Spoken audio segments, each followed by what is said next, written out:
नमो अरिहंताणं नमो सिद्धाणं नमो आयरियाणं नमो अजायाणं नमो लोये सबसाहुणम् नमः श्रीवर्धमानाय निर्धूतकलिलात्मने सालोकानां त्रिलोकानां यद्विद्यादर्पणाय ते।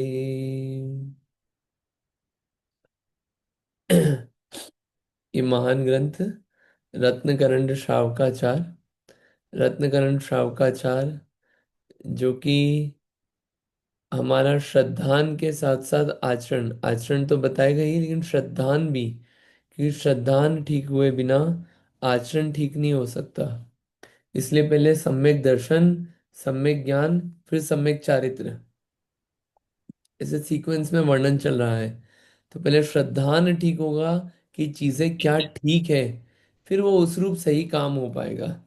इसलिए ऐसे सम्यक दर्शन अधिकार में सम्यक दर्शन की स्टार्टिंग जो है, सच्चे देव शास्त्र गुरु का श्रद्धांत से प्रारंभ होती है।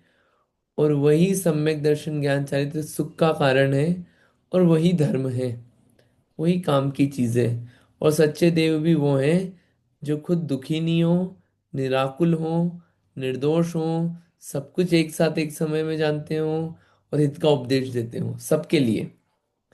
इसलिए जो ऐसे हैं उनकी बातें सच्ची होगी, अच्छी होगी, सबके लिए होगी, तत्व का उपदेश करेगी, मिथ्या बातों का खंडन करेगी, सच्ची बातें बताएगी। अब सच्ची बताएगी तो उन बातों को काट कौन पाएगा।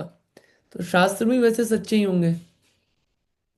और गुरु जो भगवान के आधार से जो शास्त्र कहे गए, उनके आधार से जो अपना जीवन चलाए, उनका जीवन कैसा चलेगा, कि जो शास्त्रों में मना किया कि दुख का कारण है, कि क्रोध मान माया लोभ, पाप करना, परिग्रह इकट्ठा करना, विषय आशा, इन सब के चक्कर में नहीं पड़ेंगे वो। ऐसे हमारे गुरु हैं, और काय में लगे रहेंगे, ज्ञान ध्यान तप में लगे रहेंगे। ऐसे गुरु का पूरा यहाँ पे वर्णन यहाँ पे अच्छे से किया गया है। उसी को अपन ने अभी तक देखा है। इसको आगे कंटिन्यू करते हैं आज अपन। हम्म। अपन परिग्रह के बारे में पढ़ रहे थे कि अपन ये सूत्र श्लोक चल रहा है, विषय आशा वशाती तो निरारंभो परिग्रह ज्ञान ध्यान तपो रक्तः तपस्वी स प्रशस्यते। इसमें अपन ये जो अपरिग्रह है, तो परिग्रह के विषय में विचार कर रहे थे कि परिग्रह 24 है, 14 अंतरंग, 10 बहिरंग। 14 अंतरंग परिग्रह के बारे में पढ़ना चालू किया था। सबसे पहला मिथ्यात्व नाम का परिग्रह है। मिथ्यात्व के बाद यहाँ पे और भी दिए गए क्या, कि जो स्त्री पुरुष नपुंसक वेद, ये भी परिग्रह है। स्त्री पुरुष नपुंसक वेद से अपन क्या समझते हैं, बॉडी का फिजिकल आकार नहीं, वो वेद नहीं है। वो तो नाम कर्म का काम है। ये मोहनी कर्म का भेद है, स्त्री पुरुष नपुंसक वेद। उस रूप भाव होना, वो जो भाव हो रहे ना आत्मा के, स्त्री रूप पुरुष रूप नपुंसक रूप, ये जो भाव हैं, उन भावों को क्या बोला है, वेद। और वो वेद जो है वो भी परिग्रह है, अंतरंग का परिग्रह है। क्योंकि वो आत्मा की चीज नहीं है, उनको भी इकट्ठा कर रखा है। राग, पर चीजों को चाहना, उसके प्रति आसक्ति का त्याग करना, ये भी परिग्रह है, राग।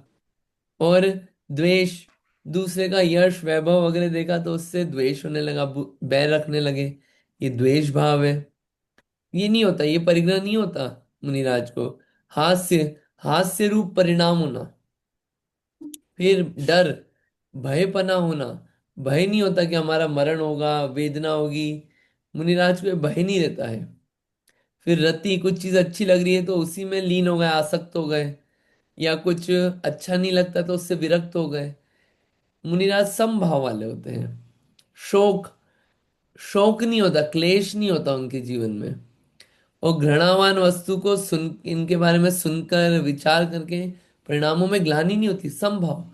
वस्तु जैसी है वैसा का वैसा, ये मुनिराज का उत्कृष्ट स्वरूप है। और क्रोध, मान, माया लोभ, किसी पे क्रोध, मान, माया लोभ, ये भाव जो है, ये ये भाव नहीं रहता मुनिराज के। कि चार कषायनी ये अंतरंग परिग्रह है। ऐसे 14 परिग्रह रहित अंतरंग के। और बहिरंग में क्षेत्र, वास्तु, हिरण्य, स्वर्ण, धन, धान्य, दासी दास, कुप्य, भांड, ये सब जो है ये नहीं होते। पर बाहर में कुछ भी वस्तु नहीं होती। वस्त्र का धागा भी नहीं होता जिनके पास। अरे अगर एक लंगोटी की भी चाह है, चाह लंगोटी की दुख भाले, एक लंगोटी भी है, तो लंगोटी अगर वो रखेंगे तो क्या होगा? गंदी हो गई। अब धोने के लिए क्या चाहिए? पानी चाहिए। पानी, साबुन, पानी साबुन चाहिए। और फिर पानी साबुन के अलावा और क्या चाहिए? बाल्टी उसे चाहिए, लंगोटी, मग्गा चाहिए। उसे लंगोटी चाहिए। एक मिनट, आप म्यूट कर लीजिए अपने आप को। हम्म। पानी चाहिए, बाल्टी चाहिए। अब ये चार चीजें हो गई। अब इनको संभालने के लिए क्या चाहिए? ध्यान में बैठे अपनी आत्मा का ध्यान ज्ञान के लिए, तो क्या करें? इन सब चीजों का ध्यान कौन रखे?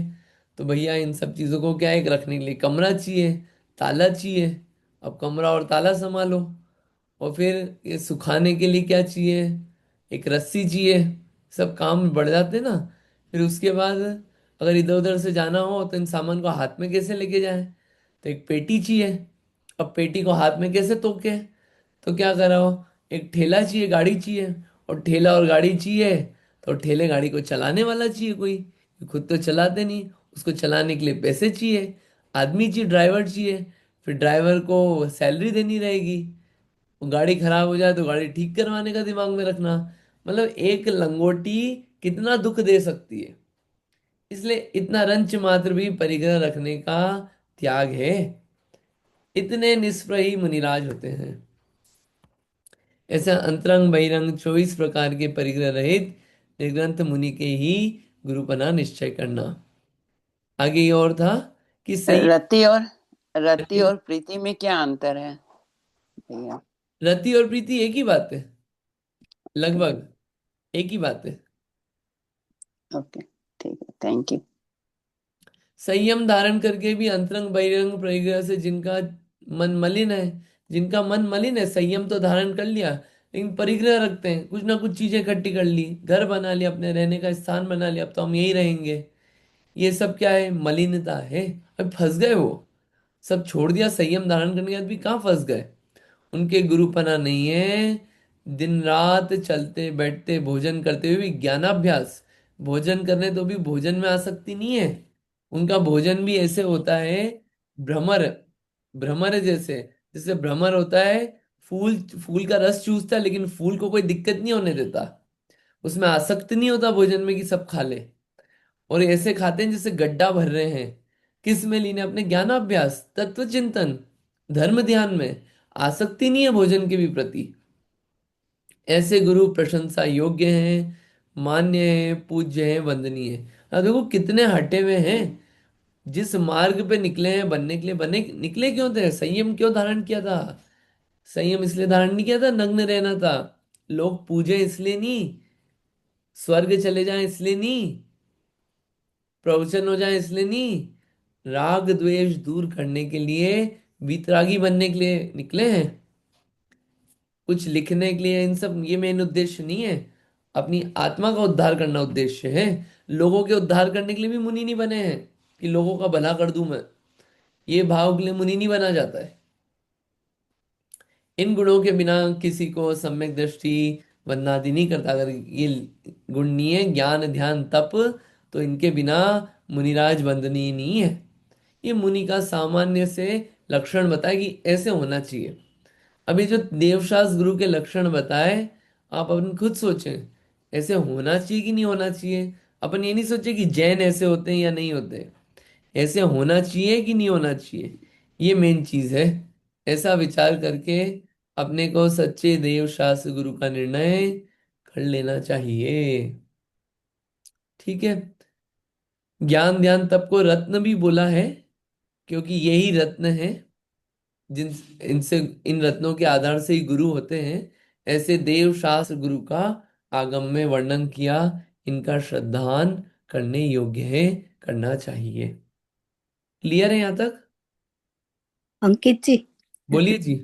हाँ, जय जिनेन्द्र। वो उसमें दो शब्द आए ना, एक कुप्य और दूसरा बांड। इसका मीनिंग क्या होता है?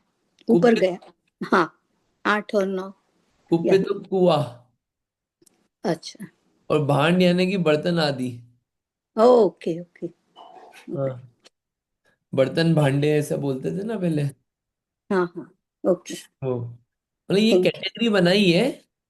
यू। अब यहाँ पे ये हो सकता है कि भैया अब हमारे पास कुछ वो गाड़ी घोड़े हैं तो वो भी सब इसी में आ जाएंगे।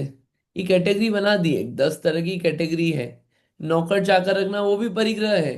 मुनिराज है तो अपने साथ नौकर नहीं रखेंगे कि हम तो कुछ रखते नहीं है, चलो एक नौकर रख लिया, भोजन बनाता रहेगा हमारा। अहं, कुछ नहीं, सब चीजों से फ्री है वो। सब चीजों को छोड़ के निकले, किसके लिए है? सिर्फ आत्मा के लिए। सब तरह के परिग्रह आ गए, इसमें कुछ नहीं रखते। ऐसा नहीं हम तो नहीं रखते, एक आदमी रख लिया जो मोबाइल रखेगा, वही मोबाइल पे बात करेगा हमारी तरफ से, उसको सैलरी दे देगा कोई आदमी। इतना मैनेजमेंट नहीं करते। मुनिराज है, मुनिराज उत्कृष्ट स्वरूप, उत्कृष्ट बहुत बड़ी चीज है मुनिराज। 6 काय के जीवों की हिंसा नहीं करते, ये लिखा है ना, निरारंभो। आरंभ परिग्रह का उपदेश नहीं देते कि तुम ये बना दो वो बना दो। कोई उपदेश नहीं इस तरह का। बनाने में, तोड़ने फोड़ने में, जमीन फोड़ने, इन सब में कितना पाप है। ये मुनियों के लिए काम नहीं है ये। गृहस्थ लोग करें ये काम। मंदिर तोड़ना है, बनाना है, किसी चीज को कुछ करना है, चेंजेस करना है, सब गृहस्थों के काम है। इन चीजों के बारे में मुनिराज नहीं पूरा मैनेजमेंट करते। घर अपना खुद का मठ बना के रहेंगे नहीं। मुनि ये सब नहीं करते, मुनि तो विहार करते हैं। तो ऐसा जो है, ये लक्षण है कि इतने शानदार व्यक्तित्व होता है मुनिराजों का। बोलिए। हाँ, जय जिनेन्द्र।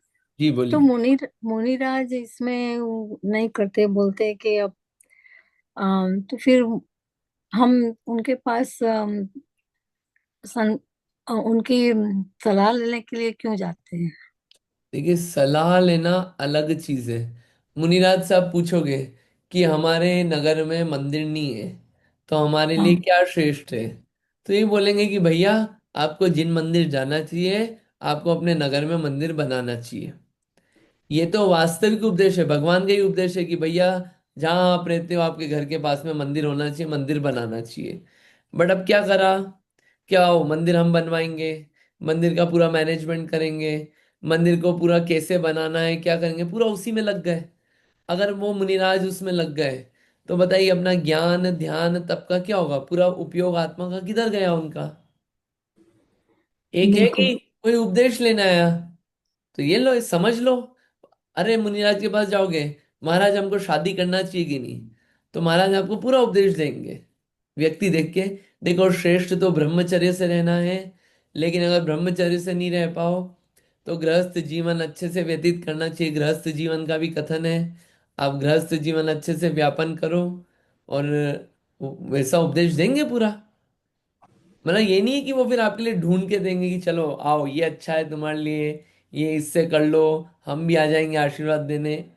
आप समझ रहे हैं कि क्या सीमा है? हाँ, वो वो एक सीमा है चीजों की, उसको यहाँ पे हाईलाइट किया गया है।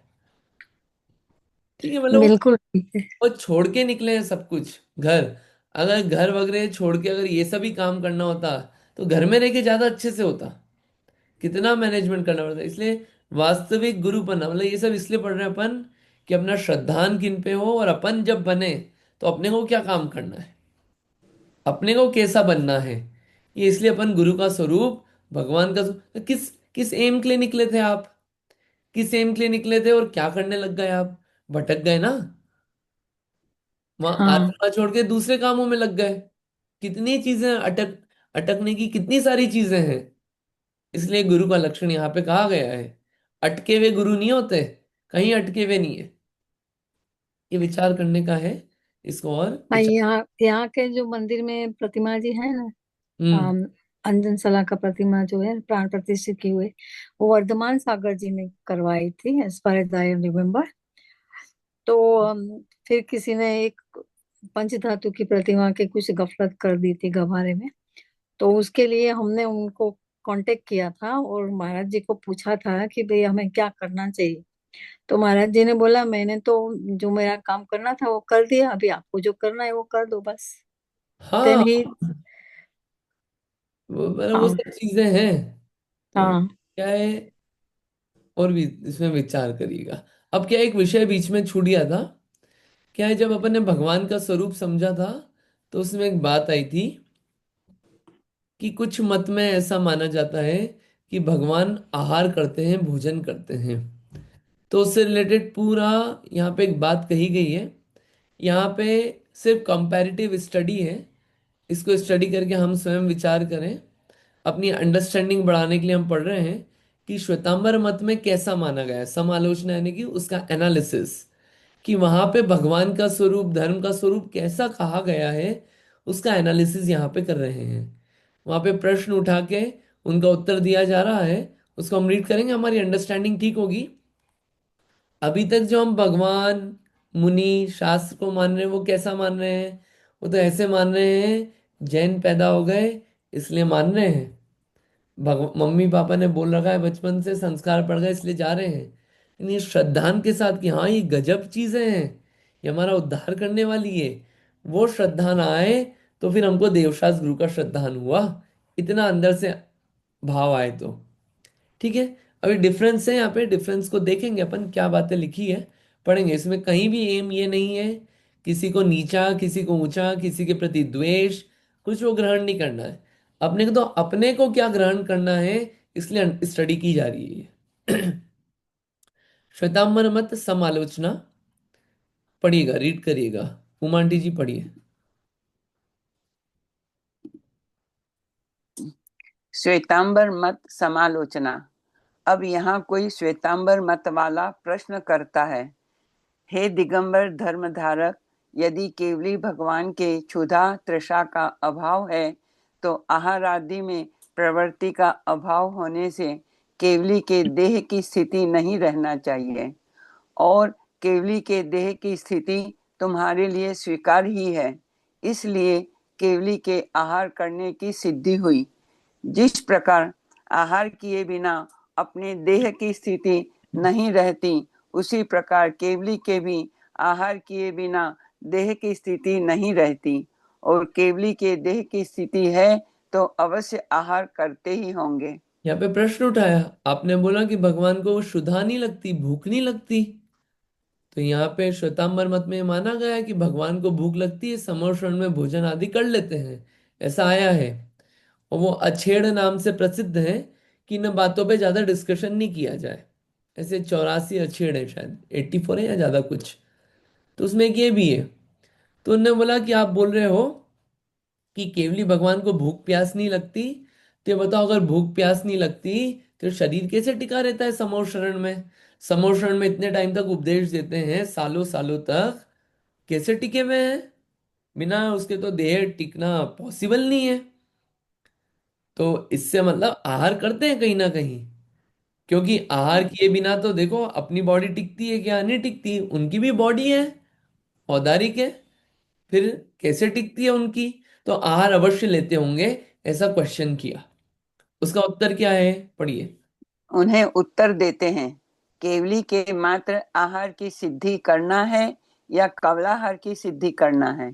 यदि मात्र आहार की सिद्धि करने का अभिप्राय है तब तो सयोग केवली 13वें गुणस्थान पर्यंत समस्त जीव आहारक ही हैं, ऐसा परमागम का वचन है। एक इंद्रिय से लगाकर सयोगी पर्यंत समस्त ही जीव समय समय में सिद्ध राशि के अनंतवें भाग और अभव्य राशि के अनंत गुणे कर्म परमाणु और 9 कर्म परमाणुओं को निरंतर ग्रहण करते रहते हैं। उत्तर देते हैं इसमें। आप सिद्ध क्या करना चाहते हो? आप ये सिद्ध करना चाहते हो कि भगवान भोजन आदि करते हैं कि आहार करते हैं? क्योंकि आहार जो होता है वो तो भोजन आदि के अलावा भी आहार होता है। क्या होता है कि हर समय बॉडी में बहुत सारे परमाणु आके मिल रहे हैं और पुराने परमाणु हट रहे हैं। ऐसे परमाणु आना, कर्म परमाणु और 9 कर्म परमाणु, बाहर के परमाणु, शरीर आदि परमाणु हर समय बहुत सारे आते हैं, राशि दी हुई है। जितने सिद्ध हो चुके हैं अभी तक, अपन करोड़ करोड़ करोड़ बोलते हैं ना सम्मित शिखर पे, अभी तक जितने सिद्ध हुए उनसे, उनके सिद्ध राशि के अनंत में भाग हर समय के, और जितने अभव्य हैं, जितने जीव मोक्ष नहीं जा सकते, उनके अनंत गुणे कर्म परमाणु हर समय आते हैं, और नौ कर्म परमाणु हमेशा आते हैं और निकलते हैं। तो आहार हो रहा है, लेकिन किन का हो रहा है? कर्म नौ कर्म परमाणुओं का। कवलाहार की सिद्धि करना चाहते हो क्या आप? यहाँ पे प्रश्न उठाया कि आप सिद्धि किसकी करना चाहते हो। आहार की सिद्धि तो हम भी मानते हैं, कवलाहार नहीं मानते हम। आगे पढ़िए। यदि तुम यह कहोगे हम तो केवली के कबलाहार अर्थात ग्रास ग्रास अन्न जलादि अपने समान भोजन करने की तरह मुख में लेकर आहार करना चाह कहते हैं। कबलाहार अर्थात ग्रास रूप आहार, उसके बिना केवली के देह की स्थिति नहीं रहेगी, जैसे अपनी देह कबलाहार बिना नहीं रहती। उत्तर। उन्हें उत्तर देते हैं, देवों का शरीर कवलाहार बिना सागरों पर्यंत कैसे बना रहता है? समस्त देवों के कवलाहार कभी नहीं होता है और देह की स्थिति रहती ही है, इसीलिए तुम्हारा तर्क व्यभिचारी हुआ। हाँ, यहाँ पे बोला कि अगर आप बोल रहे हैं कि कवलाहार होता है ना, ग्रास अन्न जल ये लेते हैं मुख में ऐसे, अगर केवली भगवान भी, अगर आप ऐसा बोल रहे हो कि उसके बिना देह की स्थिति नहीं रहेगी, जैसे अपनी देह की स्थिति नहीं रहती है, तो उन्हें उत्तर देते हैं कि जो देव गति के देव होते हैं वो भी भोजन पानी नहीं करते, सागरों तक, मिलियंस बिलियंस ट्रिलियन से भी बहुत ज्यादा सालों तक कुछ खाते पीते नहीं है, फिर भी उनका शरीर बना रहता है। उनके कवलाहार नहीं होता, शरीर बना रहता है। यानी कि ऐसा तो हम कह सकते हैं कि बिना खाए पिए शरीर टिक सकता है। इसलिए आपने जो तर्क दिया कि बिना खाए पिए शरीर नहीं टिक सकता, ये व्यभिचारी तर्क हुआ। व्यभिचारी हुआ यानी कि जो आपने लॉजिक दिया वो एक के बजाय दूसरी जगह फिट नहीं बैठ रहा है। ठीक है, आगे। यदि तुम यह कहोगे देवों के देह की स्थिति तो मानसिक आहार से रहती है, मन में आहार की इच्छा उत्पन्न होते ही कंठ में से अमृत झड़ जाता है, उससे तृप्ति हो जाती है, वह मानसिक आहार है। जिस प्रकार भवनवासी व्यंतर ज्योतिषी कल्पवासी चतुरानिकाय के देवों के कवलाहार बिना मानसिक आहार से ही देह की स्थिति रहती है, उसी प्रकार केवली भगवान भी कर्म नो कर्म वर्गना के आहार से ही देह की स्थिति रहती है। आगे भी।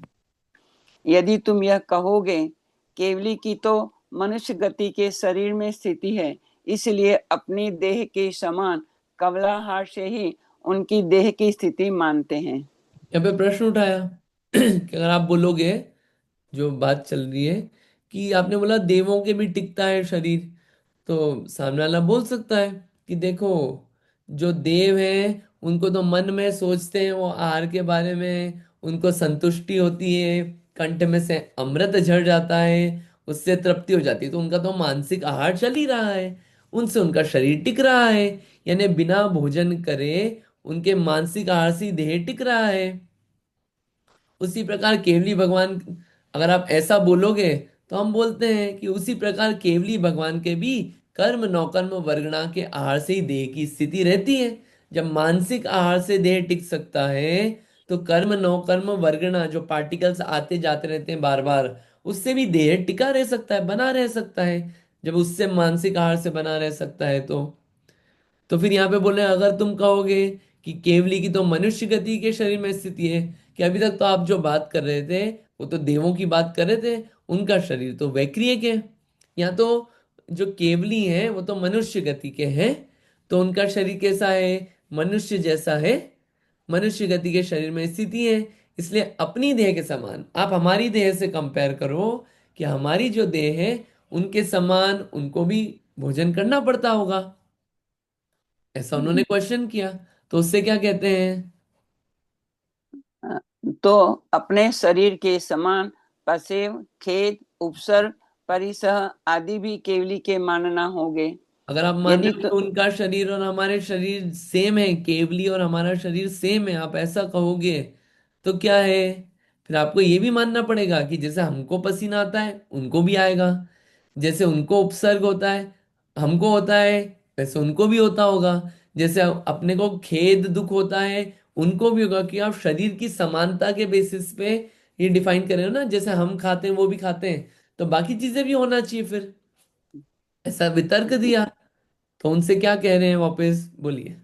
यदि तुम यह कहोगे केवली के अतिशय के प्रभाव से पसेव खेद उपसर्ग परिसह आदि नहीं होते हैं, हम्म। उससे कहते हैं तो भोजन का अभाव रूप अतिशय भी केवली के क्यों नहीं मानते हो। सामने वाले व्यक्ति ने बोला वहां पे ये नहीं मानते कि केवली भगवान को पसीना आदि आता है। तो बोले कि देखो केवली को पसीना वसीना नहीं आता, ये तो उनका अतिशय है केवल ज्ञान का। पसीना नहीं आता, खेद नहीं होता, उपसर्ग नहीं होता, परीक्षा आदि नहीं होते। तो जब आप इस चीज का अतिशय मान सकते हो कि उनके शरीर में ये सब नहीं हो रहा, तो ये अतिशय क्यों नहीं मान सकते आप कि भोजन भी नहीं करना पड़ता, ये भी केवली का अतिशय है। इसको भी मान लो आप। आगे।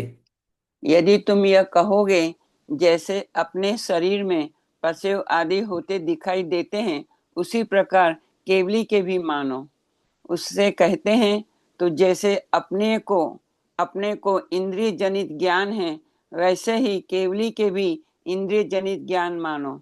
देखना सुनना स्वाद लेना चिंतन करना केवली के इंद्रियों द्वारा होना ही ठहरा, तब केवल ज्ञान रूप अतीन्द्रिय ज्ञान को जलांजलि दे दी, सर्वज्ञपना का अभाव का प्रसंग आएगा।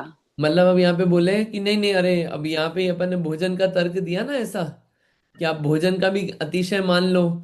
तो फिर वहां पे बात चेंज करी कि नहीं नहीं, चलो हम तो मान लेते हैं कि पसीना भी आता है केवली को। तो अगर केवली को पसीना आता है जैसे अपने को आता है, तो फिर जैसे अपन इंद्रियों से जानते हैं केवली भी वैसे इंद्रिय से जानते हैं, ऐसा मान लो ना। जब हमारे जैसे ही है तो वो, तो जैसे अपन देखते सुनते स्वाद लेते हैं सोचते हैं, केवली भी वैसे इंद्रियों से करें। मतलब अगर उनको ऐसा मानोगे, तो यानी कि उनके पास अतीन्द्रिय केवल ज्ञान नहीं रहा, सर्वज्ञपना नहीं रहा, सर्वज्ञपने का अभाव हो जाएगा। अगर आप मतलब एक चीज से चालू हुआ, कवलाहार से कितने सारे क्वेश्चंस उठ जाते हैं अगर लॉजिक उठाओ तो, सर्वज्ञपने का अभाव आ जाएगा। आगे। यदि तुम यह कहोगे जैसे अपने शरीर में पसेव नहीं आदि होते दिखाई, नहीं, हाँ, ज्ञान की अपेक्षा। ज्ञान की अपेक्षा सभी मनुष्य और केवली समान होने पर भी केवली के अतीन्द्रिय ज्ञान ही है, तो उससे कहते हैं तो देह की स्थिति समान होने पर भी कवलाहार का अभाव क्यों नहीं मानते हो। वो बोल रहे हैं कि नहीं नहीं, हम सर्वज्ञ बने का अभाव तो नहीं मान सकते। तो हम ये बोल रहे हैं कि भले ही ये मनुष्य और केवली हैं, ज्ञान की अपेक्षा समान है, लेकिन फिर भी केवली के अतीन्द्रिय ज्ञान ही है। तो उनसे बोलते हैं जब आप अतीन्द्रिय ज्ञान उनका मान रहे हो और संसारी जीवों का इंद्रिय ज्ञान, ये डिफरेंस मानने को तैयार हो, तो देह भले ही मनुष्य गति की है दोनों की, हम संसारी और केवलियों की, लेकिन उनके कवलाहार का अभाव क्यों नहीं मान रहे फिर। हम कवलाहारी, वो कवलाहार नहीं करते हैं, इसको क्यों नहीं मान सकते आप। आगे। यदि तुम यह कहोगे केवली के वेदनीय कर्म का सद्भाव है इसीलिए भोजन की इच्छा उत्पन्न होती है, अतएव कवलाहार की प्रवृत्ति होती है, उससे कहते हैं तो इस प्रकार कहना भी उचित नहीं है, क्योंकि मोहनीय कर्म की सहायता सहित ही वेदनीय कर्म भोजन करने की इच्छा उत्पन्न कराने में समर्थ है। भोजन की इच्छा वह बुभुक्षा है, इच्छा है सो वह मोहनीय कर्म का कार्य है। जिनका मोहनीय कर्म नष्ट हो चुका, थोड़ा ऊपर लीजिए ना, हम्म। हो चुका है, ऐसे केवली भगवान के भोजन करने की इच्छा किस कारण से उत्पन्न होगी। हाँ, यहाँ पे फिर आगे बात आई कि आगे उन्होंने प्रश्न उठाया ऐसा, कि अच्छा फिर आप बोलोगे कि नहीं नहीं, केवली भगवान को तो क्या है, अभी वेदनी कर्म बचा है, अभी तो सिर्फ ज्ञानावर्णी दर्शनावर्णी मोहनी अंतराय गए, वेदनी तो बचा है ना अभी, चार आघाती कर्म। तो वेदनी कर्म है, इसलिए भोजन की इच्छा उत्पन्न होती है, इसलिए कबलाहार करते हैं वो, ऐसा रीजन दिया सामने वाले ने। अच्छा, तो उनसे बोलते हैं कि ये भी कहना ठीक नहीं है, क्योंकि जो इच्छा होती है भोजन करने की, इच्छा तो मोहनी कर्म से होती है। वेदनी कर्म इच्छा उत्पन्न नहीं करता है। इच्छा होने का कार्य किसी भी चीज की मोहनी कर्म का कार्य है। भोजन की इच्छा वो बुभुक्षा है जो कि मोहनी कर्म का कार्य है, और मोहनी नष्ट हो चुका है। तो इसलिए भोजन की इच्छा होनी नहीं चाहिए, इसलिए कवलाहार की सिद्धि नहीं हो सकती। सिद्धांत से भी गलत बोल रहे हैं आप। आगे पढ़िए। यदि तुम ऐसा मानते हो मोहनीय कर्म के बिना भी इच्छा उत्पन्न होती है, तो तुमसे कहते हैं कि केवली के मनोहर स्त्री को भोगने की इच्छा भी उत्पन्न होने का प्रसंग आ जाएगा, तथा सुंदर सैया में शयन, आभरण, वस्त्र आदि भोगोपभोग की इच्छा का भी प्रसंग आ जाएगा। तब वितरागता का अभाव हो जाएगा, क्योंकि जहाँ इच्छा हो वहां वितरागता नहीं होती है। यहाँ पे और बोला, आगे पढ़िए, और पढ़ लीजिए, पहले पढ़ लीजिए। तुम्हारे मत में केवली आहार करते हैं, सो पूछते हैं एक दिन में एक बार करते हैं या अनेक बार करते हैं, या एक दिन के अंतर से, या 2 दिन, 5 दिन, पक्ष, मास आदि कितने अंतर से भोजन करते हैं। जितना अंतर तुम कहोगे उतने प्रमाण ही शक्ति कहलाई। शक्ति घटने पर भोजन करते हैं। भोजन के आश्रय बल रहा तो भगवान केवली के अनंत वीर्य कहना असत्य हुआ। केवली का बल आहार के अधीन ही रहा। यहाँ पे बोला कि आप बोलोगे नहीं नहीं, बिना मोहनी कर्म के भी इच्छा उत्पन्न होती है भगवान को, तो भोजन कर रहे हैं इसलिए ऐसा जो मान रहे हैं। नहीं नहीं, उनको बिना मोहनी की ही हो रही है। और बिना मोहनी के इच्छा उत्पन्न हो रही है, तो फिर केवली भगवान को स्त्री के प्रति इच्छा क्यों नहीं होती? इतनी स्त्रियां आती है समोषण में, इच्छा उत्पन्न क्यों नहीं होती? सब एक से एक सुंदर, चक्रवर्ती की रानी भी आती है, देवगति की देवियां आ रही है, उनको भोगने की इच्छा क्यों नहीं आती? क्यों नहीं होती? कि मोहनी कर्म नहीं है। अगर अपन उनको इच्छा मानेंगे कि इच्छा है बिना मोहनी कर्म के, तो ये सब भोगने का प्रसंग आ जाएगा भगवान को, कि भैया हमको बैठने के लिए अच्छा आसन चाहिए, वस्त्र चाहिए, भोगो भोग की सामग्री चाहिए। लेकिन जो वीतरागी बन गए, उनको तो इच्छा का अभाव हो गया, कि मोहनी का अभाव है, इसलिए कवलाहार का प्रसंग नहीं बनता, इच्छा ही नहीं है। फिर वहां प्रश्न उठाया कि अगर आप फिर भी बोलते हो कि नहीं नहीं केवली तो आहार करते हैं, तो उनसे पूछते हैं कि बताओ कितने दिन में करते हैं? एक दिन में एक बार, कि एक दिन में हमारे जैसे बहुत बार, कि एक उपवास, एक एकादशना, 5 दिन में, 15 दिन में, एक महीने में, कितने अंतर से भोजन करते हैं, कवलाहार कर रहे हैं भगवान बनने के बाद भी। तो जितना अंतर आप बोलोगे, इन्हें बोला कि 5 दिन में करते हैं, यानी कि उनकी शक्ति जो है वो 5 दिन जितनी ही है। 5 दिन तक ही वो टिक सकते हैं, और वो भी भोजन के आधार से टिके रहते हैं। भोजन नहीं मिलेगा तो टिक नहीं पाएंगे, मतलब उनकी शक्ति किसी दूसरे पे डिपेंडेंट है, खुद पे डिपेंडेंट नहीं है। भोजन के आश्रय से बल रहा। तो फिर जो अपन भगवान के 4 गुण बोलते हैं, अनंत दर्शन, अनंत सुख, अनंत दर्शन, अनंत ज्ञान, अनंत सुख और अनंत वीर्य, अनंत बल। वीर्य यानी बल। तो अनंत बल कहाँ रहा? 5 दिन में तो बल नष्ट हो रहा है, 4 दिन में तो बल नष्ट हो रहा है, 3 दिन में तो बल नष्ट हो रहा है। यानी कि गड़बड़, या तो ये गुण नहीं है, या फिर कवलाहार नहीं करते। अगर गुण नहीं है तो भगवान नहीं है, अनंत वीर्य नहीं है, यानी कि मैं अंतराय कर्म नहीं गया, भगवान नहीं है अभी।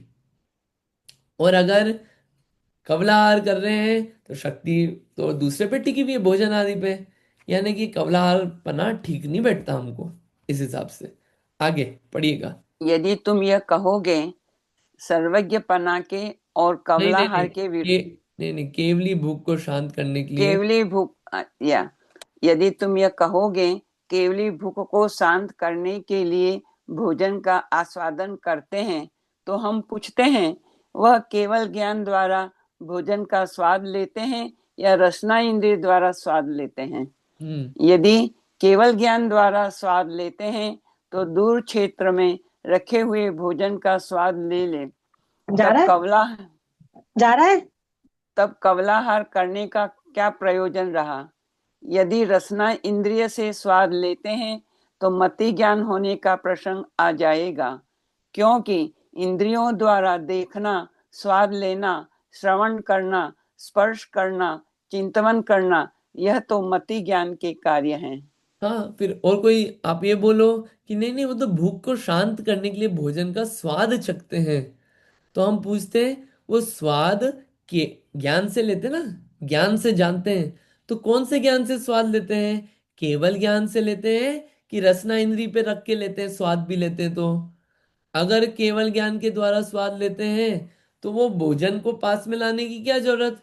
केवल ज्ञान तो इतना सक्षम है कि यहीं से बैठे बैठे सब कुछ जान सकता है, दूर रखे भोजन का भी स्वाद आ जाता है। तो कवलाहार करने का क्या प्रयोजन? अगर केवल ज्ञान से बोलते हो तो भैया कवला केवल ज्ञान है तो कवलाहार की जरूरत नहीं है। और अगर रसना इंद्री जीवान पे रख रख के स्वाद ले रहे हैं तो उनको अभी केवल ज्ञान नहीं है, उनको भी मति ज्ञान है हमारे और आपके जैसे। और मति ज्ञान है यानी कि सर्वज्ञ नहीं है, इंद्रियों से देख रहे हैं, सोच रहे हैं, चिंतन कर रहे हैं, मति ज्ञान है, यानी अभी सर्वज्ञ बनानी है, तो वो भैया भगवान नहीं है अभी। कॉन्ट्राडिक्शन होता है आगे।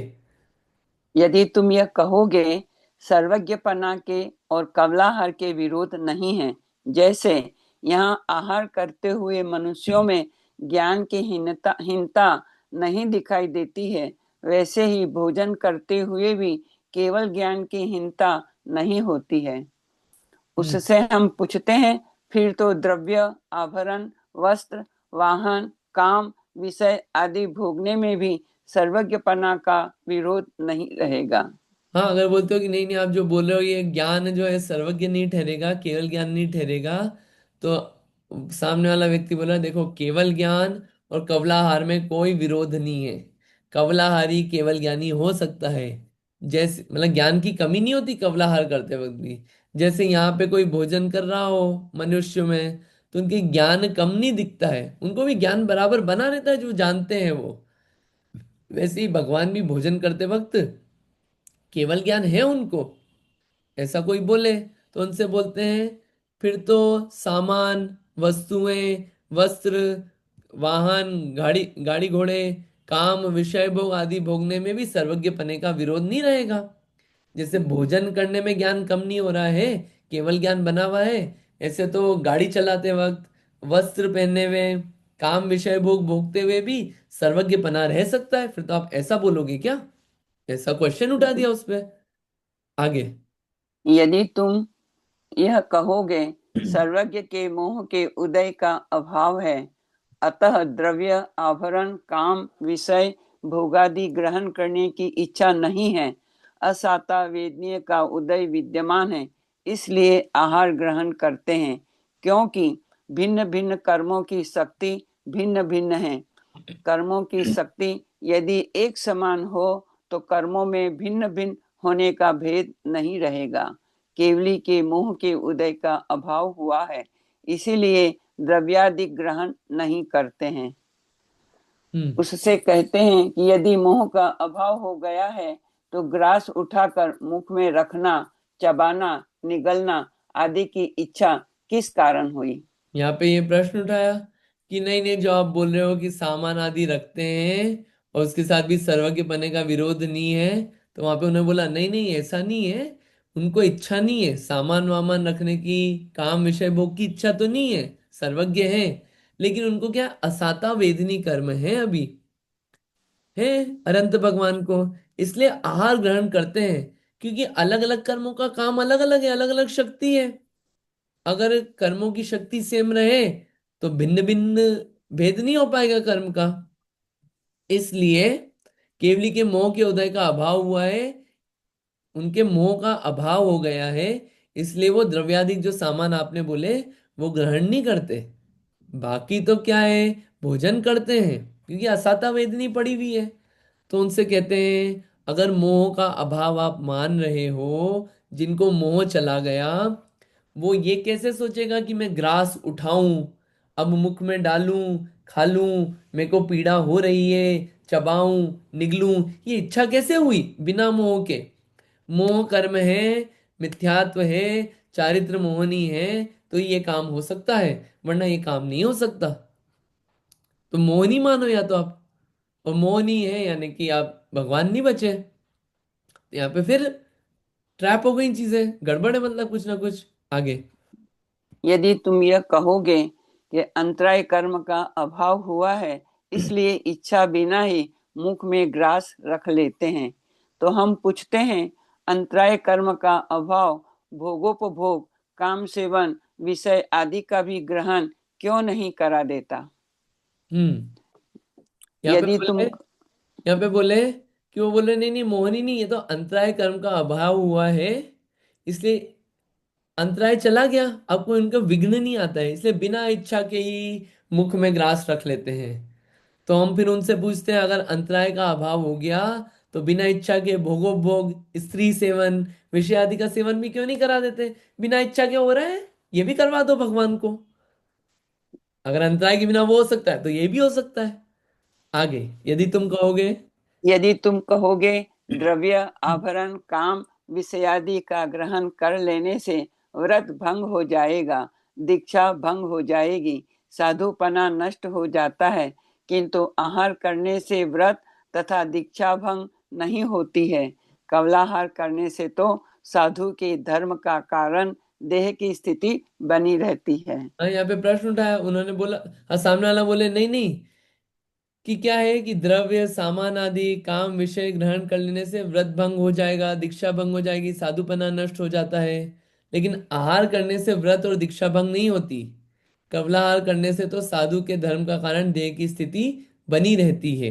कि कवलाहार करेंगे तो चलेगा, उससे तो देह की स्थिति बनी रहेगी, लेकिन बाकी जो चीजें हैं उससे तो साधुपना ही नष्ट हो जाता है, दीक्षा भंग हो जाएगी। इसलिए बाकी चीजें तो ग्रहण नहीं करते, इसलिए हम वो ग्रहण कराना वहां नहीं मान सकते। तो क्या उत्तर देते हैं, पढ़िए। उसे उत्तर देते हैं, तुम्हारे श्वेतांबर मत में व्रत धारण करने से और दीक्षा ग्रहण करने से ही केवल ज्ञान उत्पन्न होता है, ऐसा नियम नहीं है। तुम मल्ली कुमारी के गृहस्थ अवस्था में ही केवल ज्ञान की उत्पत्ति होना कहते हो।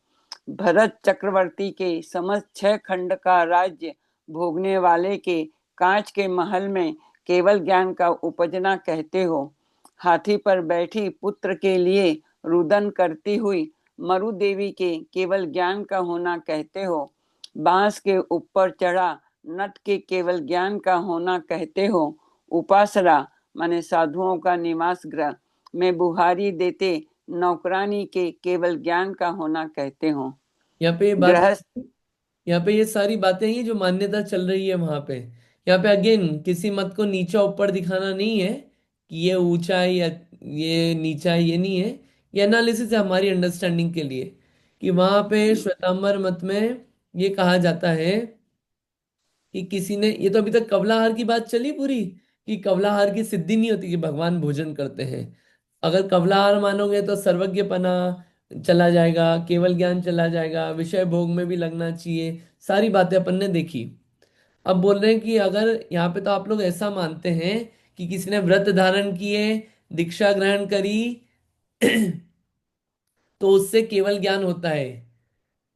ऐसा नियम नहीं मानते आप लोग कि व्रत धारण करना पड़ेगा और दीक्षा ग्रहण करनी पड़ेगी। बिना व्रत और दीक्षा धारण करे भी, घर छोड़े भी केवल ज्ञान हो सकता है, किसी को घर में बैठे बैठे केवल ज्ञान हो सकता है, ऐसा मानते हैं आप लोग। ये मान्यता है श्वेतांबर मत में।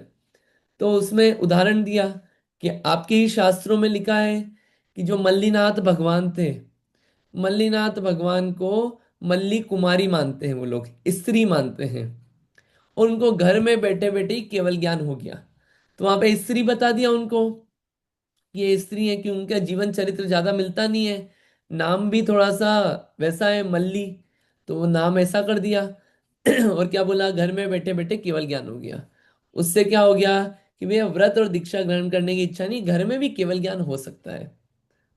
ये यहाँ पे ये एक उदाहरण दे दिया। और भरत चक्रवर्ती थे, 6 खंड का राज्य था, इतना सब होते हुए भी महल में उनको केवल ज्ञान हो गया, घर छोड़ना नहीं पड़ा, ऐसा मानते हैं। हाथी पर बैठे बैठे मरुदेवी, मरुदेवी को केवल ज्ञान हो गया, आदिनाथ भगवान की माता को। लेकिन स्त्री पर्याय में केवल ज्ञान नहीं होता, हो नहीं सकता, और वो हाथी पे बैठे बैठे नहीं हो सकता। फिर बांस के ऊपर चढ़ा नट कि केवल ज्ञान का होना, लकड़ी पे नाटक दिखाते ना, ऐसा एक नाटा था, उसको केवल ज्ञान हो गया। और उपाश्रय, जहाँ पे साधु लोग रहते हैं, वहां पे झाड़ू लगाने वाली नौकरानी को केवल ज्ञान हो गया। ये सारे उन्होंने ऐसे बताया कि मतलब ये उदाहरण दे दिए उसमें से निकाल के, कि आप लोग तो बिना दीक्षा और व्रत धारण की केवल ज्ञान की उत्पत्ति मानते हो। आगे। हम्म। गृहस्थ के, स्त्री के, अन्य धर्मी के, कोई भी भेषधारी के, दंडी, त्रिदंडी, सन्यासी, कपाली, फकीर, जटाधारी, मुंड करने वाला, मृगछाला, बाघांबर ओढ़ने वाला, समस्त कुलिंगधारियों के मोक्ष होना कहते हो। समस्त नाई, धोबी, खटिक, चांडाल आदि के मोक्ष होना कहते हो। ऋषिकेश, चांडाल के केवल ज्ञान और मोक्ष होना कहते हो। तुम्हारे मत में तो व्रतों से, दीक्षा से भी प्रयोजन नहीं है। तुम्हारे यहाँ तो केवल ज्ञान गृहस्थ को पहले ही उत्पन्न हो जाता है, पश्चात दीक्षा होती है और फिर पश्चात यतिपना होता है, ऐसा कहते हो। पहले सर्वज्ञपना हो जाए और बाद में दीक्षा ले, तब दीक्षा लेने से तुम्हारा कौन प्रयोजन सिद्ध हुआ। यदि गृहस्थ को भी मोक्ष हो जाए तथा अन्य कुलिंगधारियों को भी मोक्ष हो जाए तो दीक्षा ग्रहण, मुख पट्टी बांधना, दंड ग्रहण, बोधा पात्रों का ग्रहण निरर्थक रहेगा।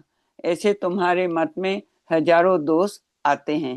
तो कुछ दोष बताए कि ये थोड़ा सा ठीक नहीं लग रहा हमको, हम सोच रहे हैं इसके बारे में कि तो क्या है कि स्त्री को कोई घर में बैठा है, कोई भेष है, सन्यासी है, कपाली है, फकीर है, जटाधारी है, मुंड मुंडा लिया, कुछ ओढ़ने वाला, ऐसे कुछ लिंग धारण कर लिया उसको मोक्ष हो जाएगा।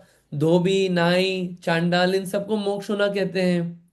मतलब कि व्रत और दीक्षा से कोई प्रयोजन नहीं। आपने जो उदाहरण बोले कि ऐसे केवल ज्ञान हो जाता है, तो व्रत और दीक्षा क्यों धारण करना? केवल ज्ञान घर में बैठे बैठे हो रहा है, और केवल ज्ञान पहले होता है और बाद में दीक्षा और यतिपना होता है।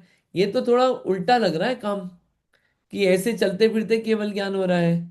सर्वज्ञपना पहले हो जाए, चीजों के प्रति राग बांध में जाए, केवल ज्ञान पहले हो रहा है, तो फिर दीक्षा क्यों लेना अगर ऐसे ही सर्वज्ञपना मिल रहा है तो इसलिए अगर ऐसा मानते हैं जो ऊपर माना गया है कि घर में बैठ के हो रहा है, तो फिर आप जो कार्य कर रहे हो, दीक्षा लेना, मुख पट्टी बांधना, डंडे लेना, पात्र लेना, ये सब क्यों ले रहे हो? ये सब निरर्थक हो जाएगा। इसलिए ये देख के तो हमको ये लग रहा है कि कुछ ना कुछ यहाँ पे कुछ ठीक नहीं लग रही है कुछ बातें। आगे और चलते हैं इसी में। हम्म। यदि तुम यह कहोगे कि असाता वेदनीय कर्म के उदय से केवली को क्षुधा, तृषा, रोग, मल मूत्र आदि होते हैं, तो इसका उत्तर सुनो। सो ऐसा नहीं है। क्षुधा तो असाता वेदनीय कर्म की उदीर्णा से होती है। असाता की उदीर्णा की छठवें गुणस्थान में व्युत्पत्ति हो जाती है, अतः सप्तम आदि गुणस्थानों में क्षुधादि वेदना का अभाव है। वो बोले कि नहीं नहीं, उनको भूख इसलिए लगती है कि असाता वेदनी कर्म है, इसलिए। तो बोले ऐसा नहीं है कि भूख आदि जो है, ये तो क्या इसकी उदीर्णा हो जाती है। गुणस्थान होते हैं, मुनिराजों का गुणस्थान छठे से चालू होता है, वहीं से वो खत्म चल हो जाता है असाता वेदनी। सातवें गुणस्थान से तो भूख ही नहीं लगती। तो आप तो बोल रहे हो केवली भगवान जो कि और ऊपर के गुणस्थान में है, गुणस्थान नहीं समझा रहे अभी, वो आगे और 13वें नंबर के गुणस्थान पे है, उनको कैसे लग सकती है भूख फिर? हम तो बोल रहे हैं सातवें से ही नहीं लगती। आगे। और आगे सुनो। जिस काल मुनि श्रेणी चढ़ते हैं, उस समय सातिशाय अप्रमत गुणस्थान में अधः करण के प्रारंभ में चार आवश्यक होते हैं। प्रति समय अनंत गुणी विशुद्धि, स्थिति बंध का अपसरण अर्थात घट जाना, साता वेदनी आदि पुण्य प्रकृतियों में अनंत गुना रस का बढ़ जाना, तीसरा असाता वेदनी आदि अशुभ प्रकृतियों का रस अनंत वे भाग घटकर निम, कांजीर रूप दो प्रकार रह जाना, 20 हलाहल रूप शक्ति घट जाती है। इसके पश्चात अपूर्वकरण गुणस्थान में गुण श्रेणी, निर्जरा, गुण संक्रमण, स्थिति खंडन, अनुभाग खंडन, ये चार आवश्यक होते हैं। इसलिए उन करण परिणामों के प्रभाव से असाता वेदनीय आदि अप्रशस्त प्रकृतियों के रस को असंख्यात बार अनंत का भाग देने के बराबर तक घट जाने से उसमें इतनी मंद शक्ति रह गई कि वह असाता वेदनीय सर्वज्ञ को परिशः उत्पन्न करने में समर्थ नहीं है। घातिया कर्मों की सहायता भी नहीं रही, इसीलिए परिशः देने में समर्थ नहीं है। ये जो बातें आपको हो सकता है समझ में नहीं आई हो अभी जो लिखा है, ये गौमट सार कर्मकांड आदि विषयों की है। इसको मैं सिंपल लैंग्वेज में बोल देता हूँ कि और भी इस बारे में सुनो। जब मुनिराज बनते हैं उसके बाद ऊपर चढ़ते हैं। ऊपर चढ़ना यानी कि अपने परिणाम और अच्छे होते हैं तो उसमें क्या होता है, श्रेणी चढ़ते हैं गुणस्थान में और ऊपर चढ़ते हैं। तो उस समय आत्मा में अनंत गुणी विशुद्धि बढ़ती है। उस विशुद्धि के कारण क्या होता है, जो कर्मों का टाइम फ्रेम है वो कम होता है। जो कर्म की पुण्य प्रकृतियां हैं, जो असाता है वो साता में कन्वर्ट होती है। जो भूख लगने का कारण बोल रहे हो आप असाता, वो साता में कन्वर्ट होती है जब ऊपर चढ़ते हैं तो, टेंडिंग टुवर्ड्स केवल ज्ञान। तो ये सब चीजें काम होता है। और जो अशुभ प्रकृति है उनका रस, जैसे मान लो कि कि चार चीजें होती है, नीम कांजी विष हलाहल। हलाहल तो नाम सुनते ही व्यक्ति मर जाए, विष खाते ही जरा सा मर जाए, कांजी यानी कि और कम कड़वा, और नीम नीम और कम कड़वा। तो जो बहुत कड़वे रूप था विष और हलाहल रूप से कर्म का फल कैसा मिलता है, टेस्ट कितना परेशान कर सकता है, नीम और कांजी रूप से। अब जहर जैसा नहीं रहा वो, तो उसके वो भी घट गया। और जो कर्म है वो बहुत शक्ति से, उनकी स्थिति अनुभाग फल देने की शक्ति सब कम होती जाती है। मतलब वो जो ऐसा उदय दे सकता था, परेशान कर सकता था, वो इतना मात्र बचता है जो कि परेशान करने लायक नहीं रहता। आत्मा की विशुद्धि बढ़ती है जब ऊपर के गुणस्थान में जाते हैं, केवल ज्ञान हो गया तो भी। तो यहाँ पे इसलिए आखिरी में कंक्लूड किया कि इतनी शक्ति मंद रह गई कि वह असाता वेदनी सर्वज्ञ को परेशान करने में समर्थ नहीं है। वसाता वेदनी जो बोल रहे हो वो भूख लगाने के परेशान कर रही है, वो परेशान कर ही नहीं सकती, सिद्धांत से भी वो मेल नहीं खाता।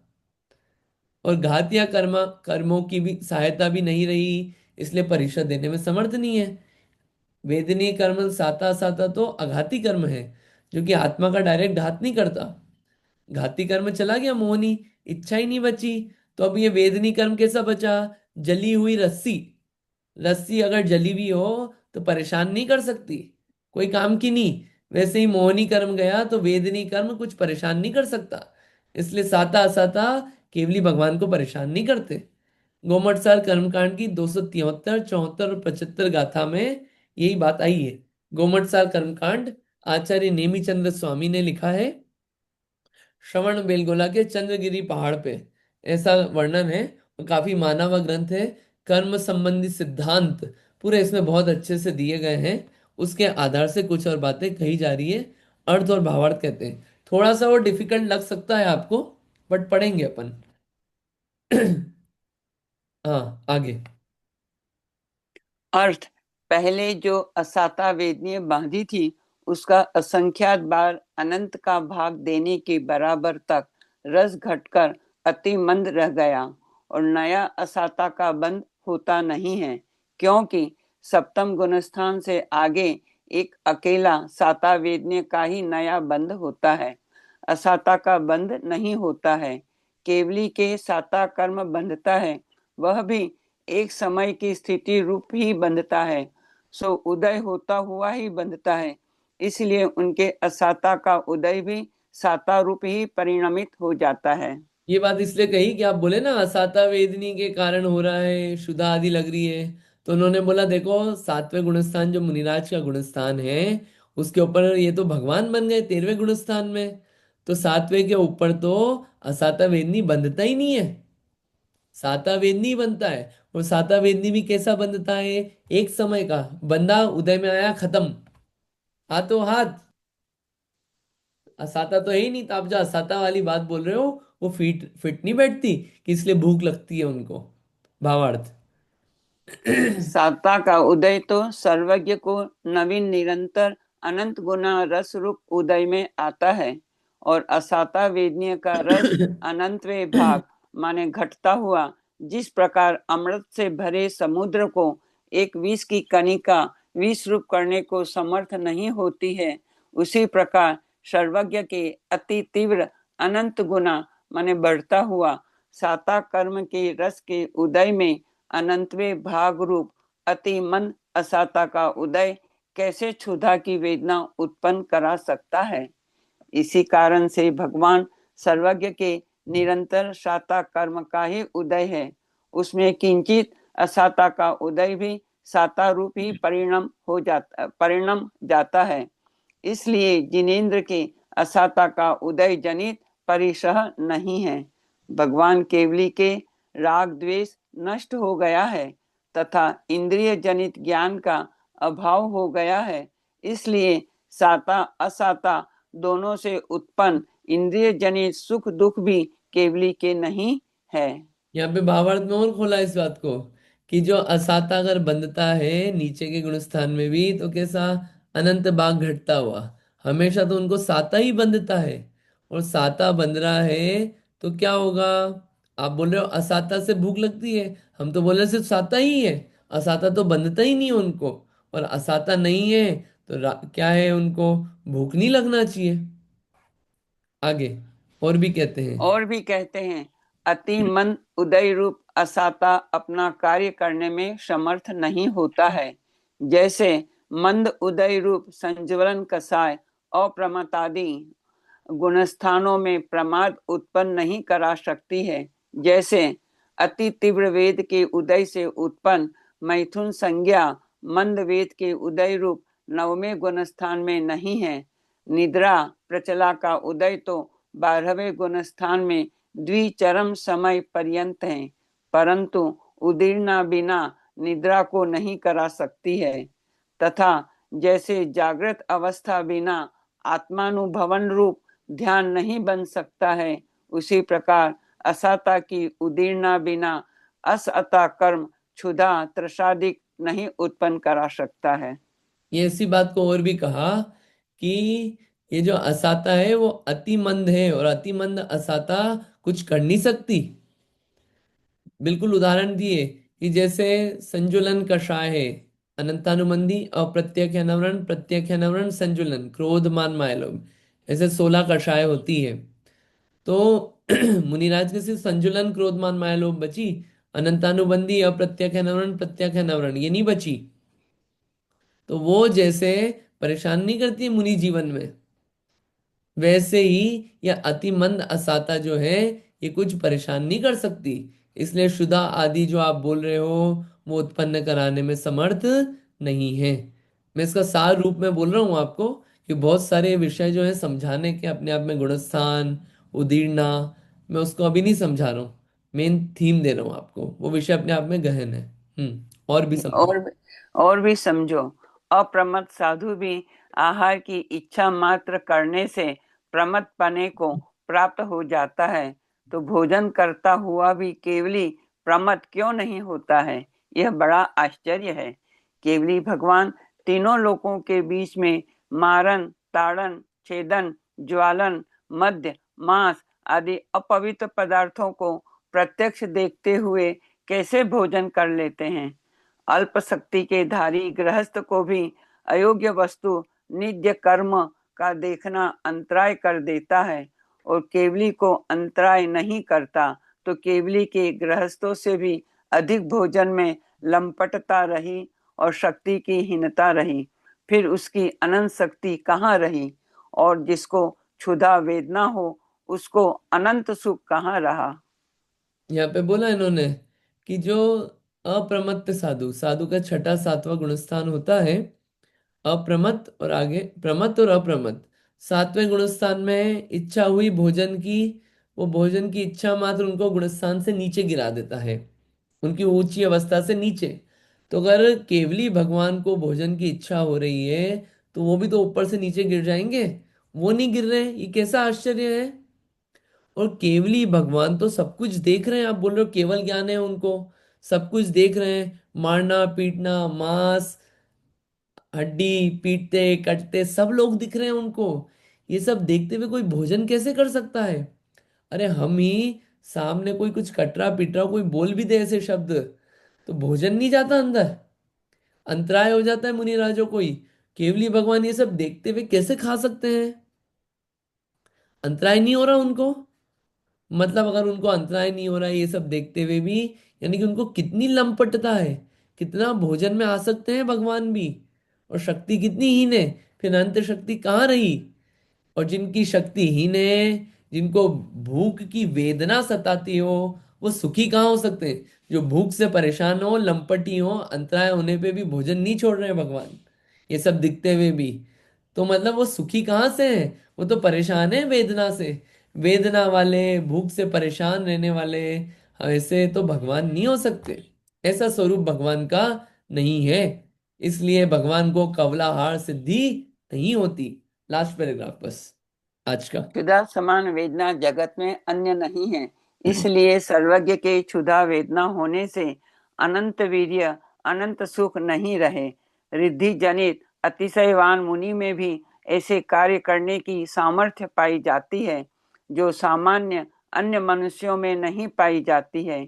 तो अनंत वीर्य के धारी केवली भगवान के आहार बिना देह की स्थिति रहना क्या संभव नहीं है?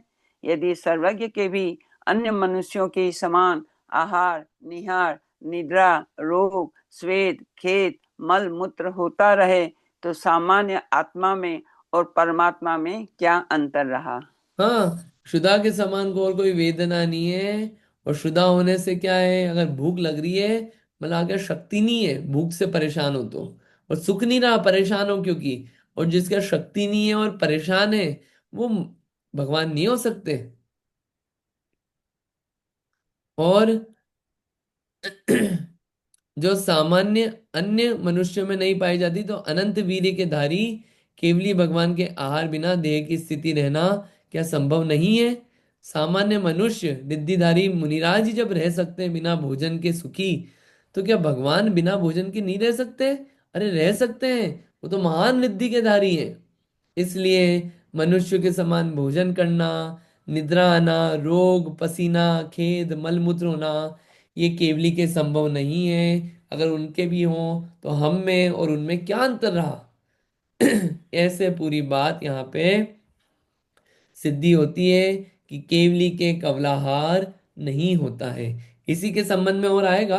अब उसको पॉजिटिव साइड से बताएंगे कि आहार कौन कौन से टाइप्स के होते हैं और हम कौन सा आहार मानते हैं केवली को होना, वो पूरी बात चलेगी। इन भोजन आदि करना ये भगवान को नहीं होता है। श्वेतांबर मत में ये माना जाता है। श्वेतांबर मत में ये भी माना जाता है गृहस्थी में रह के केवल ज्ञान की उत्पत्ति हो सकती है। ऐसे उदाहरण वहां पे दिए जाते हैं, जो कि दिगंबर मत में नहीं माना जाता है। उसका पूरा वहां पे विरोध आता है इन सब बातों का। ये बहुत फंडामेंटल टेक्निकल डिफरेंसेस हैं। इसलिए भले ही मत कहने को हो जैन, बट बहुत डिफरेंस है दोनों में। ऐसा पढ़ के यहाँ पे स्वयं निर्णय करना, इसको समझना। आई होप आपको बहुत सारा समझ में आया होगा। कुछ टेक्निकल वर्ड्स हैं जिसके लिए बहुत टाइम चाहिए, बट मैंने उसको समराइज करने का ट्राई किया है। यहाँ पे ये सब बात अपनी चली है। ठीक है, मैंने इसलिए ये पढ़ा था। आगे और आने वाला है, आहार के संबंध में 2 पेज और आएंगे, 2-3 पेज और आने वाले हैं इसी संबंध में कि और क्या क्या मान्यता है। तो उसकी क्लैरिटी अपने को अपन समझेंगे अगली बार। ठीक है, बोलिए रीता आंटी जी। हाँ जज ने तो मुझे एक क्वेश्चन पूछना था कि आपने जो सम्यक दर्शन के 8 अंग के बारे में भेजा था ना मैसेज, तो हम्म। कब से हमें शुरू करना है वो? बस वो इसके बाद ही शुरू होगा, ये टॉपिक बीच में छूट गया था ना, तो वो इसके बाद ही स्टार्ट होगा। शायद कल से या परसों से।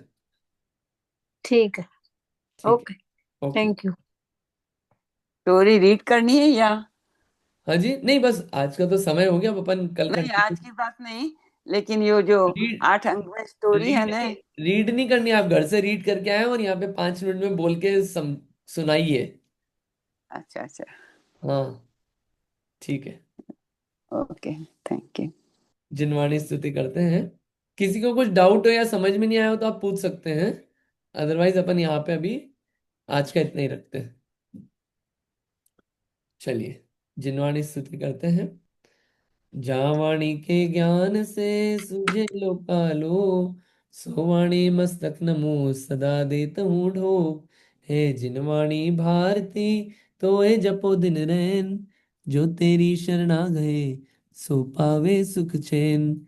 जिनवाणी माता की जय। नौबार नमोकार मंत्र।